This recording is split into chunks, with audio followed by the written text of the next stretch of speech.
ସମ୍ବାରୀ ବାତ୍ରୀର ଘର ବର୍ତ୍ତମାନ ପୁରା ଘର ଭଙ୍ଗା ଅବସ୍ଥାରେ ଅଛନ୍ତି। ତାଙ୍କର ଖାଦ୍ୟ ସାମଗ୍ରୀ ସବୁ ନଷ୍ଟ ହୋଇକି ମାଟି ସହିତ ମିଶି ଯାଇଛନ୍ତି।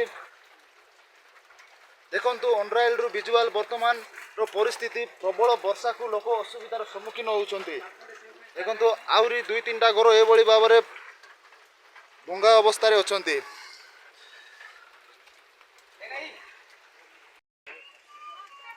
ବର୍ତ୍ତମାନ ଅନ୍ରାଇଲ ଗ୍ରାମରେ ପ୍ରବଳ ବର୍ଷା ଯୋଗୁଁ ଘର ଭୁଶୁଡ଼ି ଗଲା, ଲୋକ ବହୁତ ଅସୁବିଧାରେ ଅଛନ୍ତି। ଦେଖନ୍ତୁ ଏଇ ଶୁକ୍ରାବାତ୍ରୀ ଘର ଭାଙ୍ଗି ଯାଇକି ପୁରା ଅବସ୍ଥା ହେଇଯାଇଛି, ଘରେ ରହିବା ପାଇଁ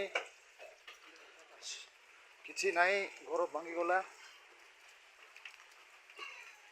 ତାର ଯାହା ଖାଦ୍ୟ ସାମଗ୍ରୀ ରଖିଥିଲା ସେ ଅଧା ଭାଙ୍ଗିଗଲାରୁ ତାକୁ ଗାଡ଼ିକି ସ୍ଥାନାନ୍ତର କରୁଛନ୍ତି। ତ ମୁଁ ଅନୁରୋଧ କରୁଛି ପ୍ରଶାସନ ଏହା ପ୍ରତି ଟିକେ ଧ୍ୟାନ ଦିଅନ୍ତୁ।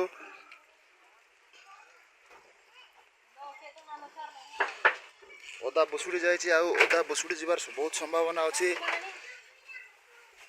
ପ୍ରବଳ ବର୍ଷା ଏଠି ଭଣ୍ଡାରଗୋଟ ଘାଟିରେ ଲୋକ ଅସୁବିଧାର ସମ୍ମୁଖୀନ ହେଉଛନ୍ତି।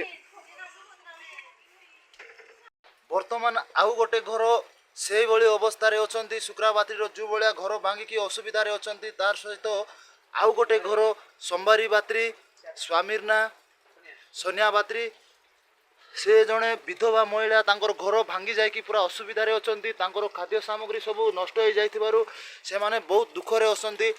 ଦେଖନ୍ତୁ ବର୍ତ୍ତମାନ ଭିଜୁଆଲ ଭଣ୍ଡାଘାଟିରୁ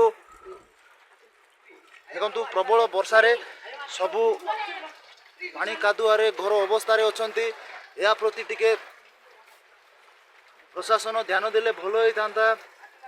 ତ କ'ଣ କରିବା, ରାତିର ପ୍ରବଳ ବର୍ଷାରେ ଲୋକ ଭଣ୍ଡାଘାଟିରେ ଅସୁବିଧାର ସମ୍ମୁଖୀନ ହେଉଛନ୍ତି।